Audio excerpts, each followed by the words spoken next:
સુરતના કાપોદ્રામાં બ્રાન્ડેડ કંપનીના નામે ડુપ્લિકેટ લિપ બામ ક્રીમનું વેચાણ કરતા બે વેપારીઓની પોલીસે ધરપકડ કરી. પોલીસે 1.57 લાખની કિંમતનો બનાવટી લિપ બામનો જથ્થો સીઝ કર્યો. પ્રાપ્ત માહિતી અનુસાર નિવિયા કંપની સાથે સંકળાયેલા ઇન્વેસ્ટિગેશન ઓફિસરની ટીમ સાથે કાપોદ્રા પોલીસને મળ્યા હતા અને ઘટના અંગે જાણકારી આપી. દરોડા દરમિયાન મકાનમાંથી 1,11,440 રૂપિયાની કિંમતનો જથ્થો મળી આવ્યો. આ અંગે ગુનો નોંધી વધુ તપાસ હાથ ધરવામાં આવી છે.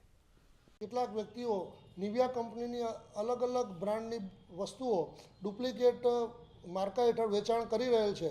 જે અનુસંધાને કાપોદ્રા પોલીસ સ્ટેશન દ્વારા બંદોબસ્ત આપવામાં આવેલ અને અલગ અલગ નિવિયા કંપનીની બોટલોનો અંક 790, કુલ કિંમત રૂપિયા 1,57,210નો મુદ્દામાલ કબજે કરવામાં આવેલ છે અને કોપીરાઇટ એક્ટની વિવિધ કલમો હેઠળ ગુનો રજીસ્ટર કરવામાં આવેલ છે.